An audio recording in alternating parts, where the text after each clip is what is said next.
Yeah, we're excited to get back out here and play tomorrow night against Eastern Kentucky. Obviously, we finished up 3 games in 3 days last week. Um, saw some good, saw some bad, saw a little bit of everything. We got to get a heck of a lot better. Obviously, it's early on in the year, and I told our guys even today, we didn't do much the last couple days just because we've been a little bit shorthanded roster-wise and trying to keep these guys fresh and ready to go because obviously we play, tomorrow, and then we play on Wednesday as well, and then Sunday. So we got 3 games this week in a short period of time. And I told our guys we got to be mature. I think the teams that are going to get better, especially during this condensed part of the schedule, are the mature teams, teams that can get better on mental days, whether that's going 5-on-0, whether that's through watching film.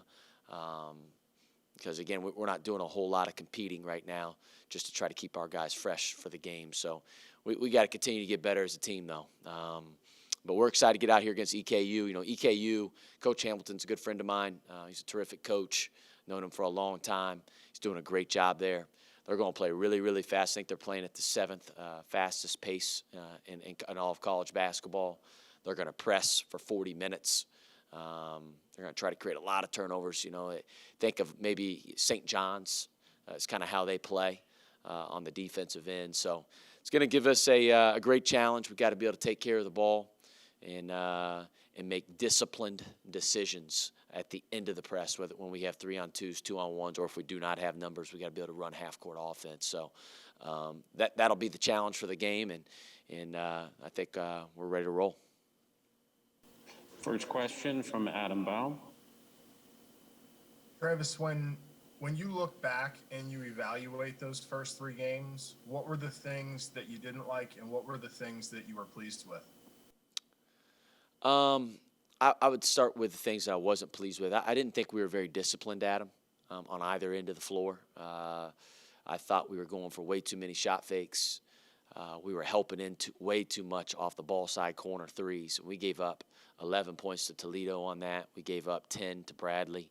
And I think it was, 8 points against Oakland, helping off ball side. We don't do that. We're not supposed to do that, and we did it. That was a consistent theme. And then we got to block out. I think, if we're going to play small, we're a little bit smaller right now. We got to be able to hit somebody and move them back. And then on the other end, we got to be able to land on 2 a lot more in the paint and get better shots. We did a good job overall taking care of the ball.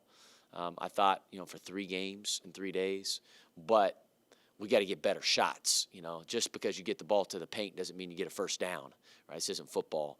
We got to be able to see out, see down, and that's going to be tested obviously tomorrow against EKU. Where I was proud of our group, I thought our group showed a lot of fight. Thought we played really hard. 3 games in 3 days with a limited roster right now. I thought our guys really fought, and our leadership was really good in those huddles with our older guys. So those are the things that I thought was really pleased with.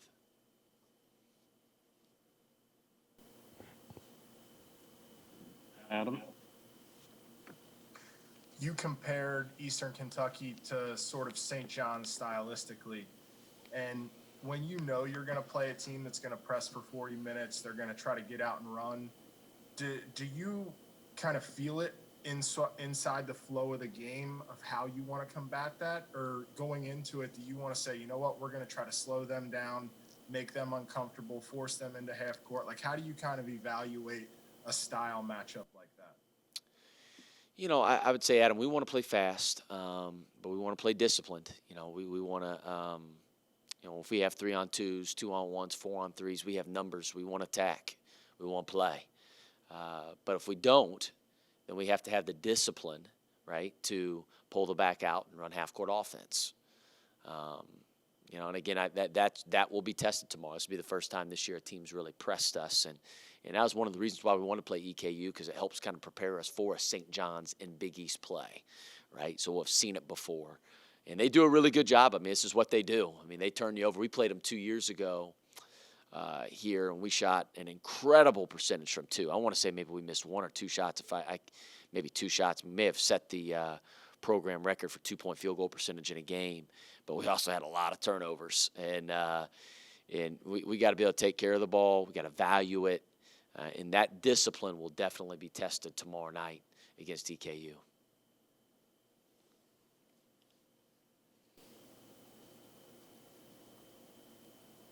Go ahead, Adam.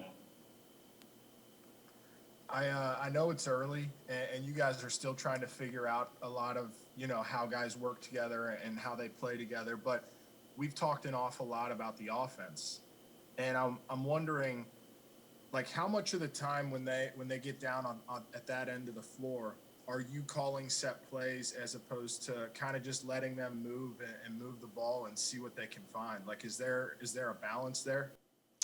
Yeah, I think there is. Obviously we're playing different lineups than probably we'd prepared for this year. So we're limited to what we can run, to be honest. Like Jason's going to have to play some 3, and we hadn't really practiced that. Paul had to play the 4. He's never practiced that ever before. We're playing a little bit out of position, so we're just kind of figuring it out. I always say that the more shooting you have, the less set plays you have to run, right? The more space you have on the floor. The less shooting you have, the more sets you probably have to run because you have to hide things a little bit more. So again, I think there's a balance between it. I do. Like right now, I'd say we haven't really called a whole lot the last few games. We've been playing a little bit more in flow, which is good. Again, but we just got to get guys to make the right plays, right, once they get to the paint. And I think that we've been able to get the ball to the paint with our guards, getting them downhill, but they got to make the right decision at the end of that drive.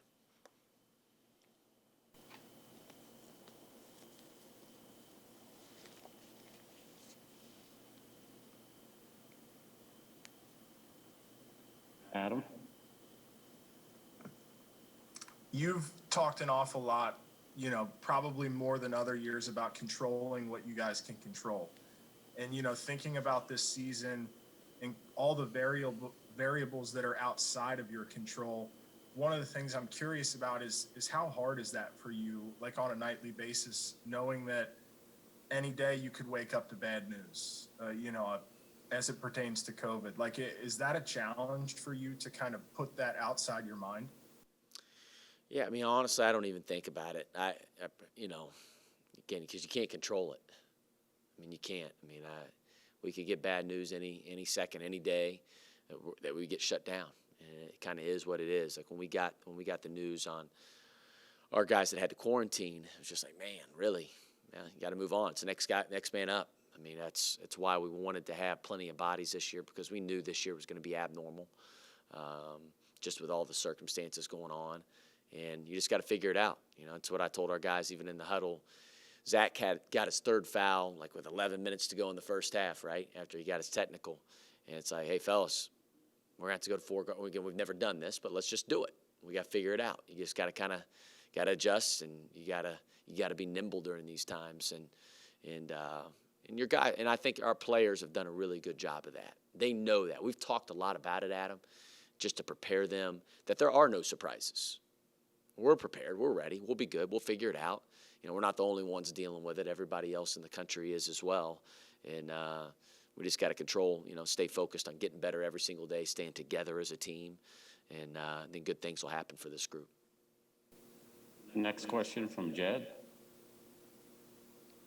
Coach, I'm sure you may have caught wind of it if you didn't directly see it, but when Mike Bray goes on Twitter and says, hey, we need a game, we'll travel, tell us, let's figure it out, let's hook up, let's play.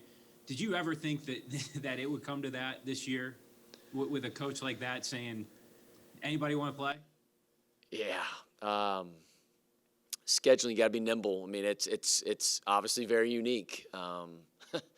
Usually our schedule's done years ahead, and this year just with cancellations, and it's going to happen. It'll happen to us too, Jed. Like at some point, like we're going to need a game because we can't play an opponent. Maybe they're shut down for a couple weeks. We're going to be searching for a game, and again, you just kind of got to figure it out and find a game. And whether you're going on Twitter like Mike Bray did and announcing it, and or whether they have like there's a company, and I forget, it's the guy at Michigan State. He's running it. He's like their administration guy, almost the Mario Mercurio of Michigan State. He created this company that's basically matching up teams that need games, right? You're all thrown in kind of the same hopper. Kind of shows you what your options are. because you're going to have to do it last second. I know like Villanova just decided to play Virginia Tech, and they played it within a 24-hour period of time up at Mohegan Sun up in Connecticut. So I think you're going to see that happen a lot. Like if one of our Big East games gets canceled, if we can't play another Big East game, then we're just going to find another game because we got to get to 13. 13 is the magic number. We got to find a way. If you're healthy enough to play, then you got to find a way to get those games in when you can, because who knows what's going to happen, in a week or 2 weeks from now. We could get shut down. So we got to get as many games in as we possibly can.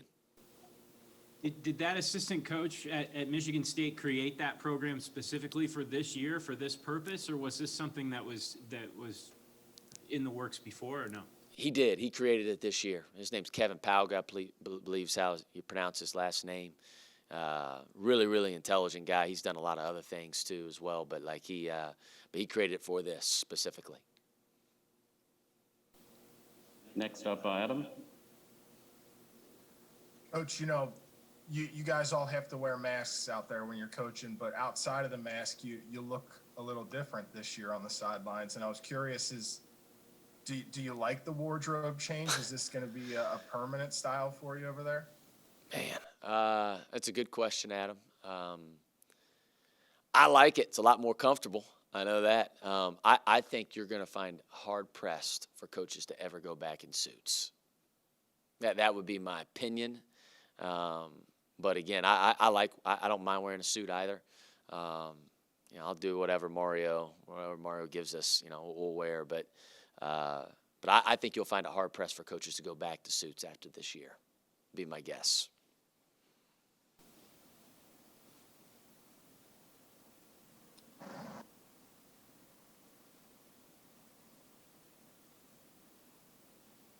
Any other questions? Tom, I have one. Go ahead, Matt. Coach, I just have a quick question for you about Paul Scruggs. Obviously coming back for his senior year, coming off a big game, 15 points, showing his ability to score the basketball. What's the biggest area of improvement for him over the last 6 months since the end of last season? Yeah, Matt, I would say, number one, he's a way, way, way better shooter than what he's shot so far this year. I think he is 6 of 12 from the free throw line and 3 of 16 or 17 from three.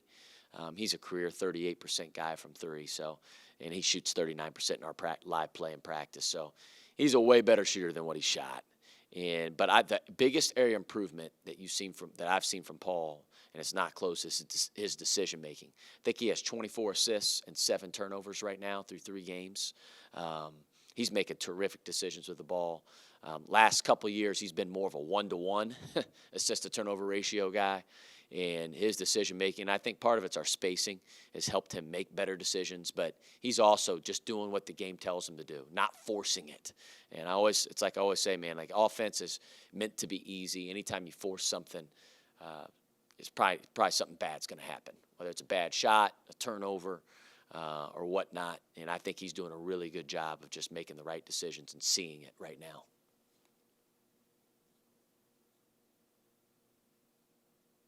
Thanks, Coach. Thanks.